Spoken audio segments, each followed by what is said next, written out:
네, 오늘 하나님의 말씀 보도록 하겠습니다. 하나님의 말씀은 우리 사무엘 하 8장 1절에서 14절까지의 말씀이에요. 우리 한 절씩 교독하고요. 마지막 절은 14절은 함께 읽습니다. 제가 먼저 1절을 읽습니다. 그 후에 다윗이 블레셋 사람들을 쳐서 항복을 받고 블레셋 사람들의 손에서 메덱 암마를 빼앗으니라. 다윗이 또 모압을 쳐서 그들로 땅에 엎드리게 하고 줄로 재어 그 2줄 길이의 사람은 죽이고 1줄 길이의 사람은 살리니 모압 사람들이 다윗의 종들이 되어 조공을 드리니라. 르베 아들 소바왕 하닷 에셀이 자기 권세를 회복하려고 유브라데 강으로 갈 때에 다윗이 그를 쳐서 그에게서 마병 1700명과 보병 2만 명을 병거 100대의 말만 남기고 다윗이 그의 병거의 말은 다 발에 힘줄을 끊었더니 다메섹의 아람 사람들이 소바왕 하닷 예셀을 도우러 온지라. 다윗이 아람 사람 2만 2천 명을 죽이고 다윗이 다메섹 아람에 수비대를 두매 아람 사람이 다윗의 종이 되어 조공을 바치니라. 다윗이 어디로 가든지 여호와께서 이기게 하시니라. 다윗이 하닷 에셀의 신복들이 가진 금 방패를 빼앗아 예루살렘으로 가져오고 또 다윗 왕이 하닷 에셀의 고을 베다와 베로넷에서 많은 놋을 빼앗으리라. 하맛 왕 도이가 다윗의 하닷 에셀의 온 군대를 쳐서 무찔렀다 함을 듣고 도이가 그의 아들 요람을 보내 다윗 왕에게 문안하고 축복하게 하니 이는 하닷 에셀이 도이와 더불어 전쟁이 있던 터에 다윗이 하닷 에셀을 쳐서 무찌름이라. 요람이 은그릇과 금그릇과 녹그릇을 가지고 온지라. 다윗 왕이 그것도 여호와께 드리되 그가 정복한 모든 나라에서 얻은 은금 곧 아람과 모압과 암몬 자손과 블레셋 사람과 아말렉에서 얻은 것들과 소방 르베 아들 하닷 에셀에게서 노략한 것 같이 드리니라. 다윗이 소금 골짜기에서 에돔 사람 18,000명을 쳐 죽이고 돌아와서 명성을 떨치니라. 다윗이 에돔의 수비대를 두되 온 에돔의 수비대를 두니 에돔 사람이 다 다윗의 종이 되니라. 다윗이 어디로 가든지 여호와께서 이기게 하셨더라. 아멘. 우리 잠깐 말씀 놓고 기도하겠습니다. 주님, 오늘 이 아침에 하나님께서 주시는 말씀을 선포하게 하여 주십시오. 이 부족한 자의 입술을 통하여서 하나님의 음성이, 하나님의 메시지가 선포되는 놀라운 은혜가 이 공동체 가운데 있게 하여 주시옵소서. 주님 감사합니다. 예수님의 이름으로 기도하였습니다. 아멘. 네, 이제 제법 가을바람이 조금 이제 아침 저녁으로 불어오는 9월입니다. 아침에 좀 일찍 일어나시는 분들은 좀 쌀쌀한 기운을 느낄 수 있으실 거고, 아침에 한 10시쯤 늦지막히 일어나시는 분들은 올해는 이렇게 여름이 길지라고 생각하시는 분들도 계실 것 같아요. 근데 새벽에 이렇게 나와보면 아침에 이렇게 좀 오늘 좀 춥겠다라는 생각이 들 정도로 이렇게 좀 찬바람이 제법 불어오는 9월입니다. 제가 지난 주간에 제 칼럼에도 썼는데 죽다 살아났거든요. 네. 산속에서 조난당했는데, 네, 살아났습니다. 어쨌든, 제가 이제 차를 세우고, 이렇게, 차가 고장나서 차가 이제 서 있는데, 낙엽이, 무슨, 저는 BGM이 깔리는 줄 알았어요. 낙엽이 하나씩 툭 떨어지는 걸 보면서, 세월이 가는구나, 라는 생각을 했던 것 같아요. 여러분, 근데, 지난 한 주 여러분은 어떤 것을 좀 목적으로 살아오셨나요? 내 삶의 목적이 좀 무엇인지를 조금 인식하고 인지하고 살아보셨는지 좀 질문해 봐야 할 것 같아요. 질문이 조금 낯설 수도 있겠지만 우리가 한번 꼭 생각해 봐야 할 질문인 것 같습니다. 나는 왜 사는가? 뭘 하면서 사는가? 무엇을 목적으로 살아가고 있는가? 미국의 여론조사기관이 한국을 비롯해서 17개 선진국 성인 19,000명을 대상으로 내 삶을 의미 있게 만드는 가치는 무엇인지를 물어봤대요. 설문조사를 했습니다. 첫째로 꼽은 가치, 첫 번째 1등은 무엇이었을까요? 선진국 사람들이 첫 번째 삶의 목적으로 삼았던 1번 가치. 네, 가족입니다. 1등이 가족이었어요. 38%. 이어서 2등은 직업이었습니다. 커리어. 3등은 물질적 풍요였어요. 그게 2, 3위였습니다. 그런데 여러분, 한 가지 재미있는 게 있습니다. 대만 사람들은 1등이 사회였어요. 사회. 한국 사람들은 1등이 뭐였겠어요? 한국 사람들은 1등이 물질적 풍요였습니다. 그리고 2등이 뭐냐면 가족이었고요. 3등이 건강이었습니다.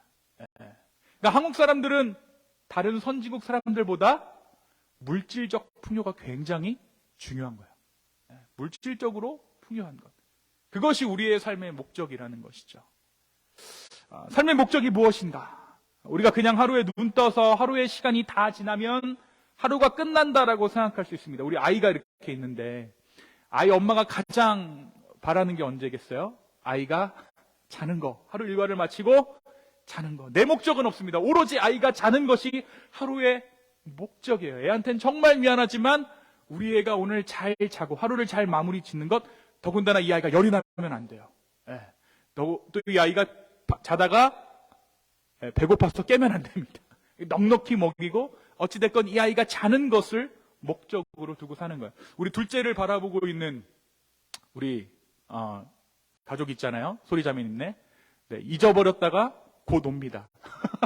다시 아이가 자는 것을 목적으로 사는 때가 또 오는 거예요. 그런데 우리가 하루 이제 그냥 눈을 떠서 하루의 시간이 다 지나면 하루가 끝난다라고 생각할 수 있지만 그런 우리의 삶에도 분명 목적성이라는 것이 존재해요.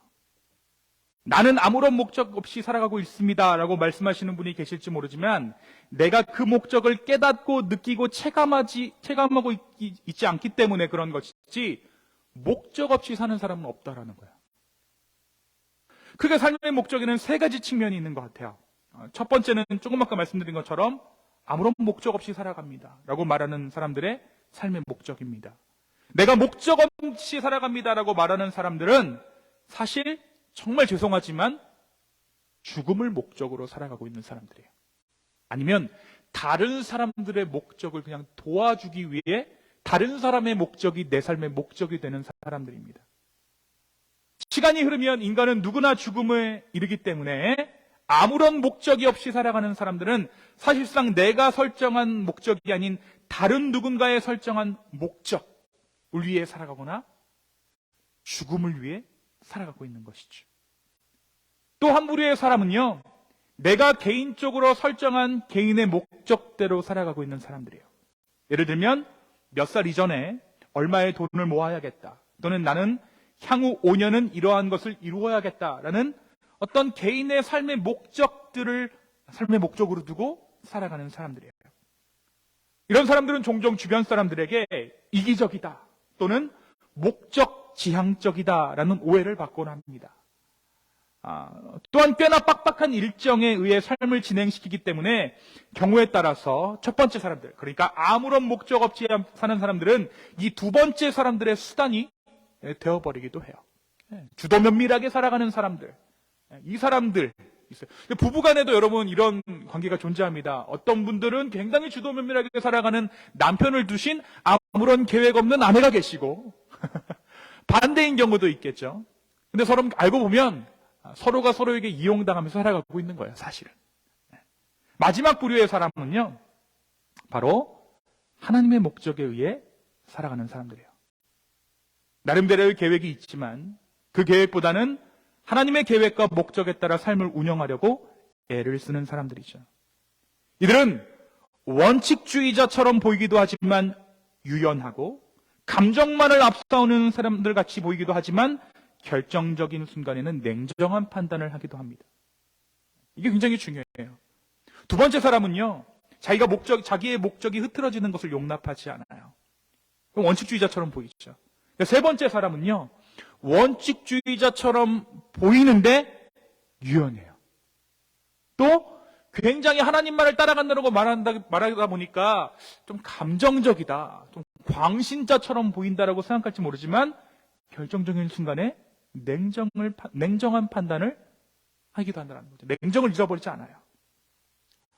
바로 하나님과 동행하는 사람들은 하나님과 그 삶의 목적을 함께하는 자들이라는 것입니다. 우리는 이런 사람들을 하나님과 동행한다라는 표현을 쓰기도 해요.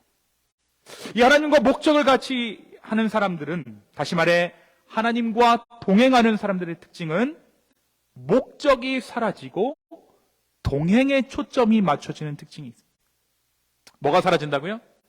목적이 사라지고 뭐가 가치가 된다고요? 네, 동행이 초점이 맞춰진다. 무엇을 이루는가? 또는 무엇을 이루지 못했는가? 또는 내 삶이 지금 고난 가운데 있는가? 아니면 모든 일이 순조롭게 진행되는가 하는 것에 삶의 초점이 있는 것이 아니라 내가 지금 하나님과 동행하고 있는가? 내가 지금 along with God, 하나님과 함께 걸어가고 있는가? 여러분, 성경은요, 하나님과 동행했던 자들의 인물 열전입니다. 성경에 등장하는 사람들의 이야기는 애초에 하나님과 동행하기를 거부하는 사람들, 잘 동행하다가 중간에 길을 이탈해버린 사람들, 그리고 끝까지 하나님과의 동행을 완주한 사람들의 이야기예요. 이 세 가지 부류가 성경 가운데 기록되어져 있다고요. 특별히 우리가 주일 아침마다 함께 말씀을 나누는 이야기들의 주인공, 바로 다윗은요, 하나님과 동행했던 대표적인 인물입니다. 하지만 여기 계신 여러분, 우리가 사무엘상하를 함께 묵상하면서 저와 함께 이 말씀을 나누었던 여러분은 무작정 다윗을 영웅시하지는 않으실 거예요. 그렇죠? 우리 정옥 집사님이 명언을 남겼잖아요. 다윗은 양아치다. 다윗을 우리가 함부로 영웅시하지 않아요. 왜냐하면 다윗의 삶에도 여러 변곡점들이 존재한다는 것을 발견할 수 있기 때문이에요. 우리가 사무엘 상하서의 말씀을 묵상하기 전까지 다윗은 위대한 인물, 무작정 칭송해야 하는 인물로 생각됐지만 이 말씀을 찬찬히 들여다보니까, 말씀을 함께 더듬어 가다 보니까 알아가는 것은 다윗의 인생보다 어떻게 하나님께서 이 다윗의 인생을 다듬어 가시고 보듬어 가시는가, 그것에 우리가 주목하게 된다는 거죠. 우리는 지난 주일까지의 말씀을 통해 다윗이 통일 이스라엘의 왕이 되기까지의 상황들을 함께 나누었습니다. 그가 왕이 되기까지 겪어야 했던 수많은 일들, 그리고 그 일들 가운데서 신실하게 다윗을 지켜주셨던 하나님의 손길을 우리가 함께 봤어요. 그가 왕이 된 후에도 하나님께서는 다윗의 인생 가운데 동행하셨습니다. 여러분, 무엇보다 하나님께서 동행하신다, 다윗과 동행하신다라는 사실을 우리가 어느 대목에서 확인할 수 있었습니까? 그것은 다윗이 잘못된 길로 갈 때마다 하나님께서 그 얘기를 바로잡아 주셨다는 거예요. 다윗의 인생에서 실수하고 넘어지는 순간이 여러 번 있습니다. 바로 지난 주일에 함께 나누었던 말씀 안에서도 다윗은 잘못된 생각을 품죠. 그 생각이 무엇이었습니까? 바로 다윗이 하나님의 언약궤를 성막 가운데 두는 것을 안타까워하여 하나님의 언약궤가 거할 만한 곳으로 새로운 거창한 신전을 지어 봉헌하려 했을 때 하나님께서 다윗의 생각을 막으셨어요. 꿈 깨라. 감히 네가 내 집을 지어? 그건 내가 원하는 게 아니야. 그리고 오히려 다윗을 축복하셨죠. 그리고 그의 왕권에 대한 약속을 허락하십니다. 그리고 결정적으로 내가 네 집을 지어줄게 라고 말씀하세요. 나는 네가 지어주는 그 집을 거부하지만 나는 너의 집을 지어줄게. 그것이 소위 말하는 다윗 언약이에요. 그리고 하나님께서는 그 약속을 신실하게 지키셨습니다. 그 약속이 지켜지는 것이 사실 오늘 본문의 내용이에요. 하나님께서 이스라엘 주변의 나라들을 다윗으로 하여금 물리치게 하시고 다윗의 지경을, 다윗의 집을 넓혀주셨다는 거죠. 다윗은 이러한 하나님의 축복에 대해서 감사의 기도를 올려드립니다. 특별히 다윗은 하나님 앞에 기도할 때에 하나님께서 자신에게 주신 이 언약의 근거에서 간구하기 시작해요. 그냥 막 하나님 내가 이걸 원합니다, 이것 주세요 라고 간구하는 것이 아니라 하나님께서 약속하신 그 약속에 맞추어서 간구하기 시작했다라는 거예요.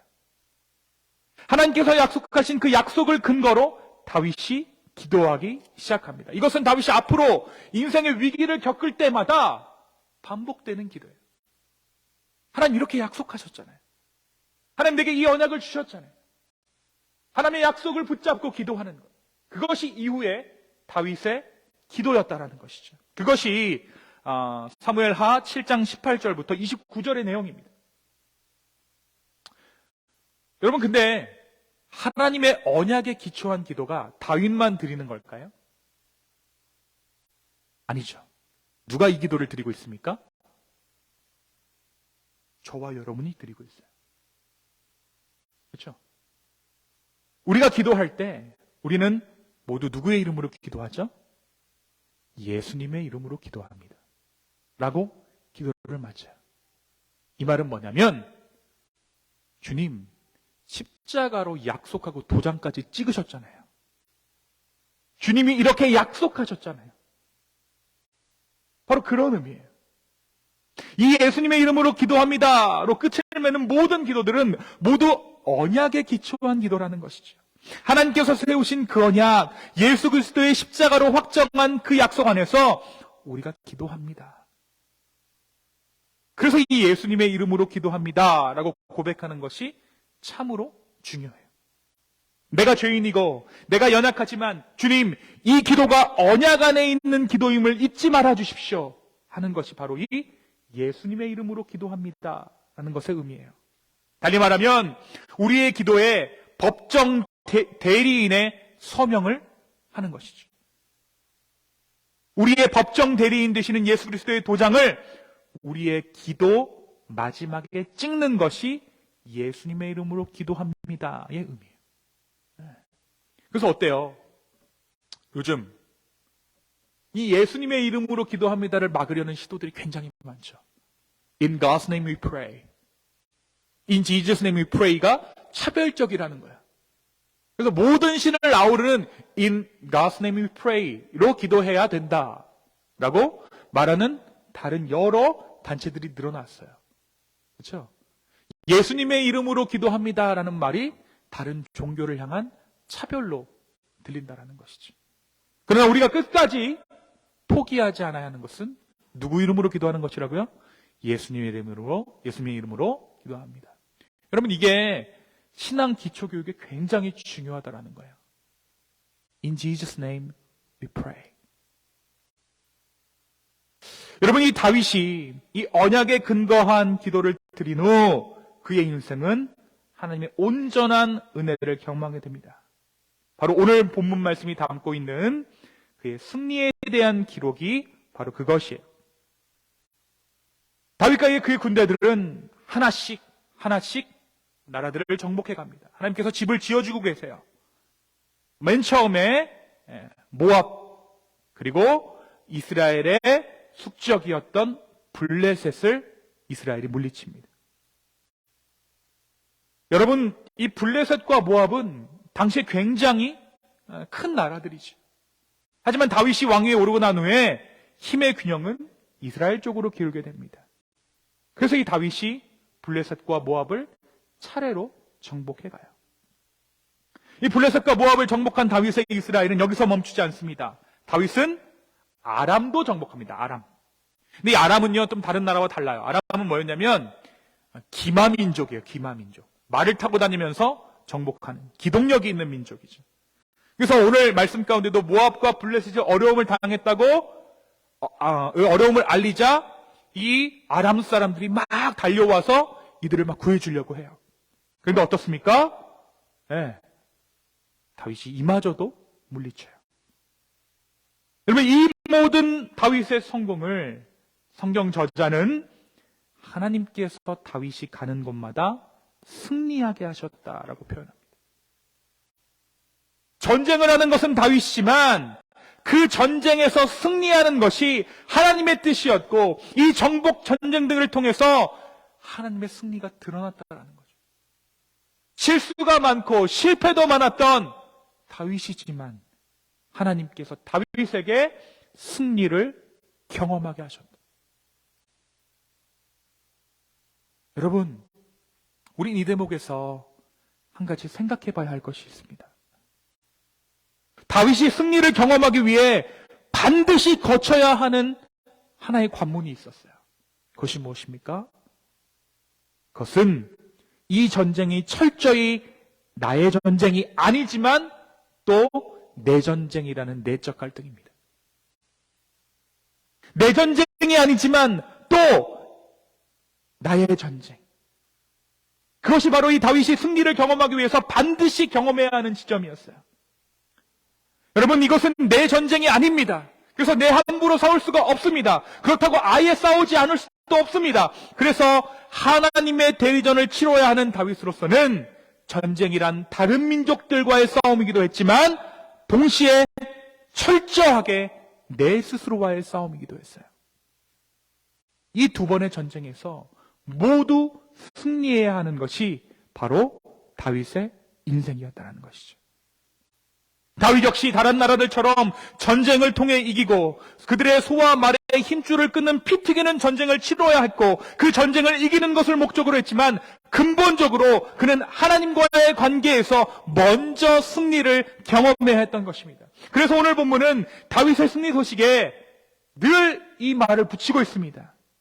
다른 왕들에게는 찾아볼 수 없는 말씀이에요. 그 말씀이 무엇입니까? 바로 하나님께서 다윗이 가는 곳마다 그를 승리하게 하셨다라는 구절이죠.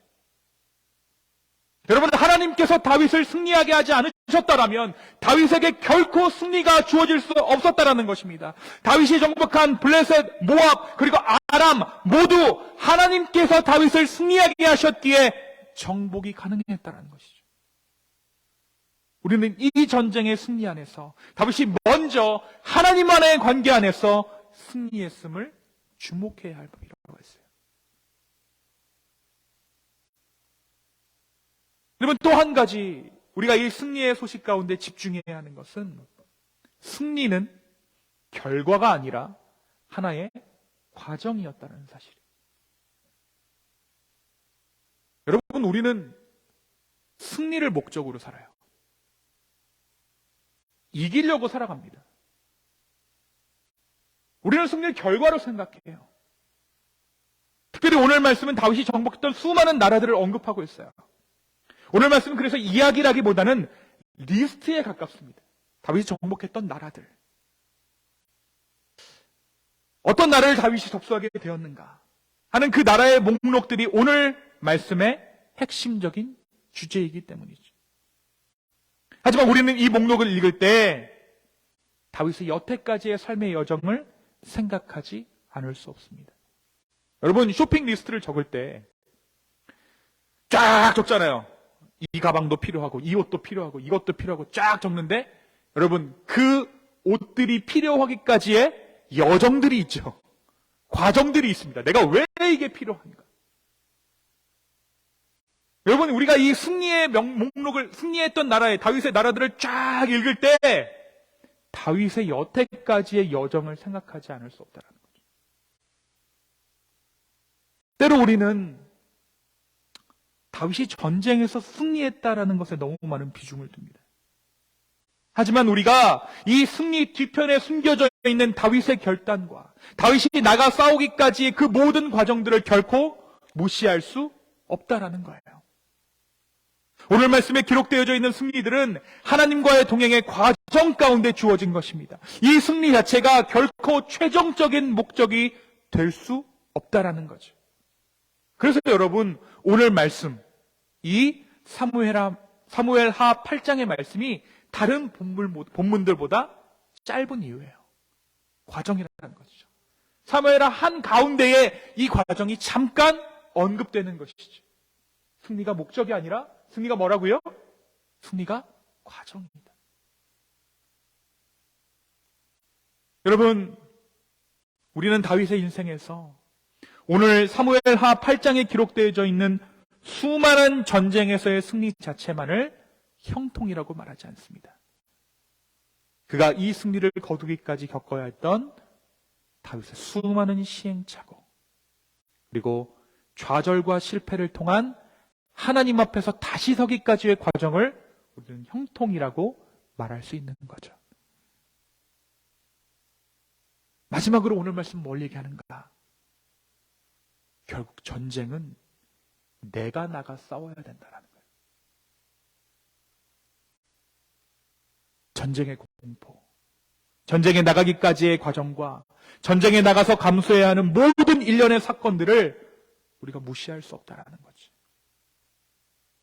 싸우는 것인 다윗이 아닌 누군가가 대신할 수 없는 거예요. 전쟁에 나가는 것은 다윗만이 해야 하는 것입니다. 이것을 우리의 인생에 비유하자면 내 인생이 철저히 하나님께서 일하시는 인생이지만 내가 내 삶 가운데 하나님의 은혜를 경험하고 있지만 내 마음대로 내 뜻대로 살지 않습니다라고 고백하고 있지만 내 인생은 누가 따로 살아주지 않는다라는 거예요. 하나님, 이 수많은 삶의 전쟁을 내가 어떻게 감내해야 합니까? 라는 그 절박함. 그리고 마침내 한 발짝을 내딛어야 하는 나의 용기.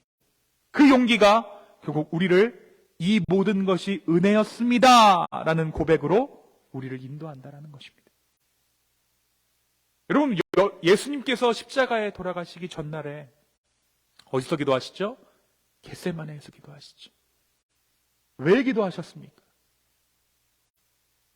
왜 기도하셨죠? 내가 져야 되기 때문에. 이 십자가를 내가 짊어지고 가야 되기 때문에. 예수님 뭐라고 말씀하신 거예요? 이 잔을 내게서 옮겨주십시오. 주님, 내가 이 십자가 지기 싫습니다라는. 근데 그 기도 끝에 뭐라고 고백해요? 내 뜻대로 마시고 아버지 뜻대로 해주십시오. 이 고백이 달리하면 무엇입니까? 주님, 모든 것이 은혜입니다. 은혜입니다. 주님, 내가 이 삶을 어떻게 살아가야 합니까? 내 삶의 수많은 전쟁을 내가 어떻게 감내해야 합니까? 그런데 주님, 나를 좀 인도해 주십시오. 돌아보면 다 은혜였다라는 거예요. 그 당시에는 절박했는데 돌아보니까 은혜라는 것이죠. 사랑하는 여러분, 우리 아이 누가 키웁니까? 우리 어머니가 오셔가지고 좀 애 달래러 나가셨는데 저렇게 애를 써서 애 누가 키우죠? 내가 엄마가 키우잖아요. 근데 내가 애를 쓴다고 애가 자라게 할 수 있을까요? 아니에요. 하나님께서 자라게 하신다는 거죠. 여러분, 이러한 삶의 경험들이 우리를 성장하게 한다고요. 주님, 이거 어떻게 하죠? 나 막막합니다. 나 죽겠어요. 근데 돌아보면 은혜예요. 돌아보면 은혜. 여러분, 우리는 예수 믿는 자의 인생의 형통에 대해서 너무나도 많은 관심을 가지고 있습니다.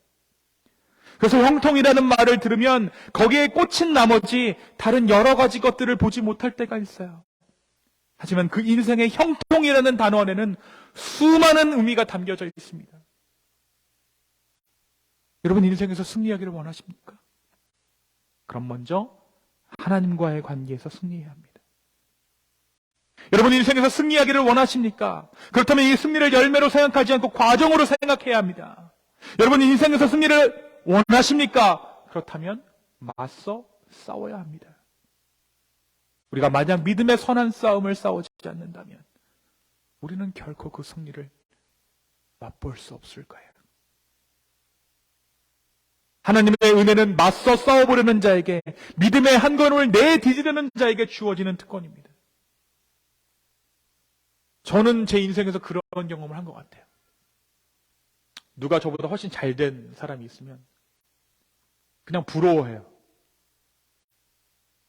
그래서 무슨 생각을 하냐면, 나는 그때 피했는데 쟤는 그때 싸웠지. 받을만해.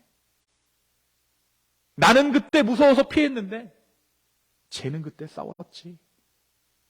얼마나 힘들었을까.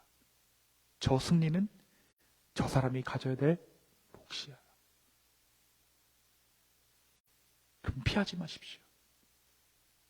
다만 은혜를 구하십시오. 여러분, 이 모든 것을 아우르는 한 단어가 있습니다. 그것이 동행이에요. 동행. 사랑하는 성도 여러분, 무엇보다 동행의 목적을 주시기 바랍니다. 동행이란 무엇입니까? 함께 가는 거예요. 동행의 목적을 둔 인생이란 목적지의 목적을 둔 인생과는 다른 것입니다. 요즘 세상은 목적지가 다르면 동행하는 것을 포기해버립니다. 이 부부끼리 같이 오신 분들 한번 물어보세요. 목적지가 같습니까? 나랑 목적지가 같아요? 여러분, 그래서 이혼이 많아지는 게 뭐예요? 이 사람이랑 결혼했는데 목적지가 다른 거예요. 이 사람이랑 결혼했는데 내가 원하는 것들을 얻을 수가 없는 거죠.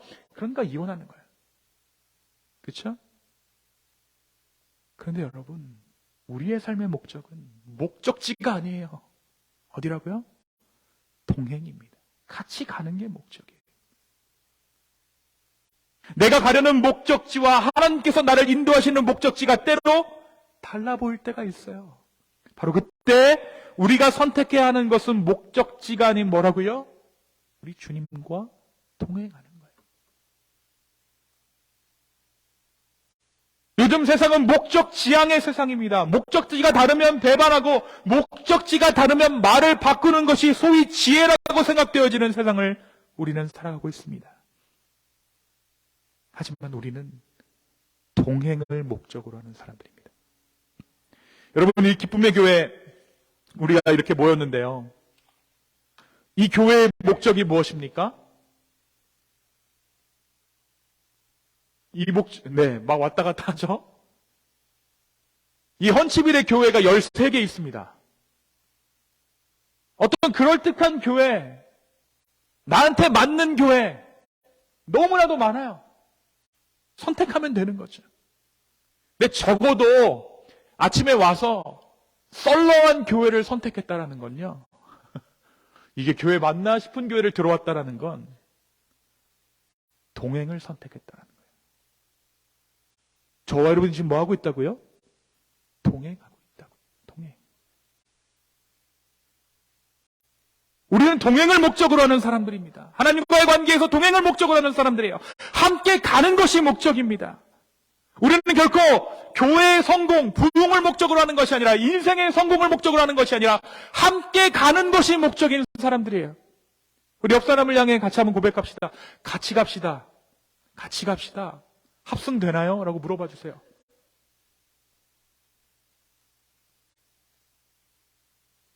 우리는 하나님과 동행하는 사람들이에요.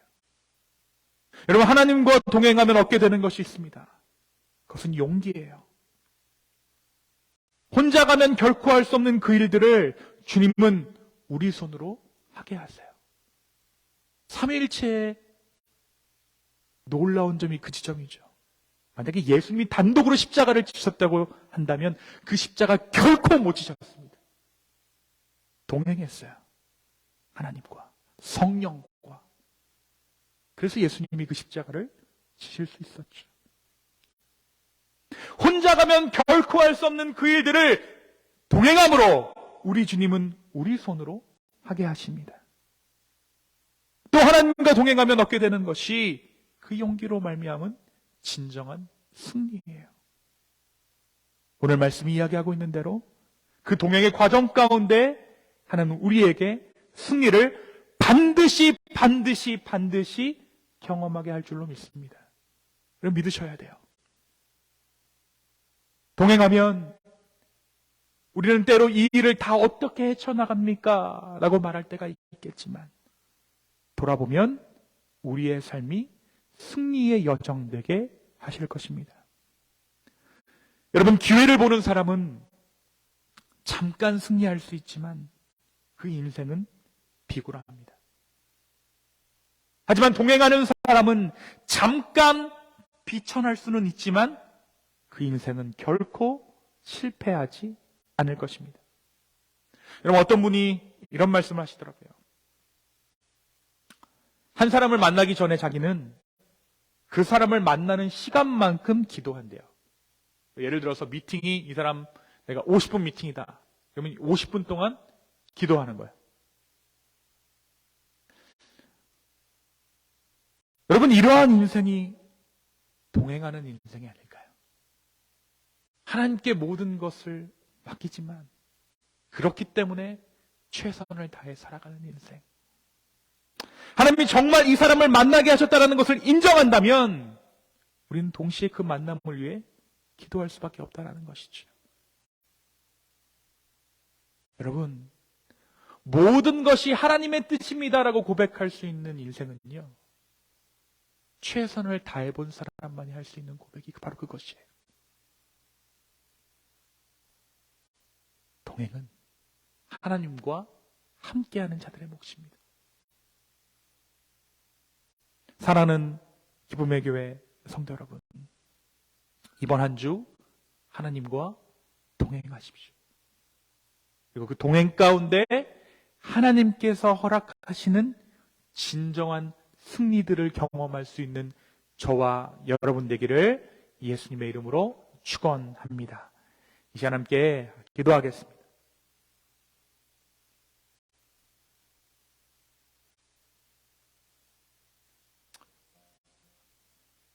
이 시간 조용한 마음으로 함께 기도할 때 오늘 주신 말씀을 한번 곱씹어 보셨으면 좋겠어요. 그리고 이 말씀이 나에게 주신 말씀임을 인정하며 하나님 앞에 나아갔으면 좋겠습니다.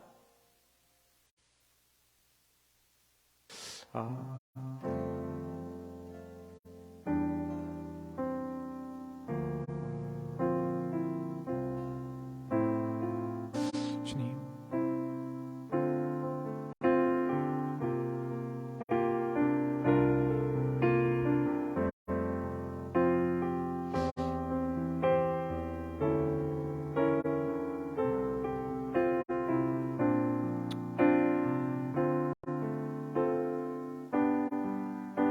정말 내 인생이 하나님과 동행하고 있는지 한번 생각해 보십시오. 그리고 나의 인생은 지금 어떠한 목적을 향해 가는지 한번 생각해 보십시오.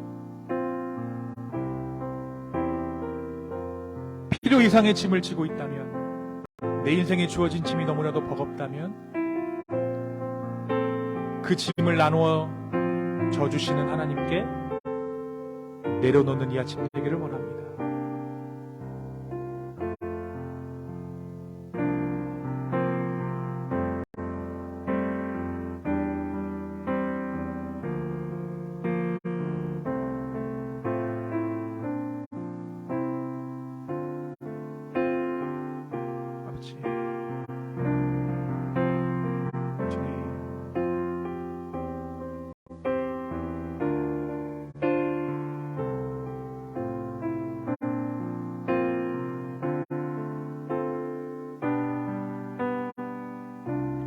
내 영혼 거룩한 은혜를 향하여 내 마음 완전한 하나님 향하여 이곳에서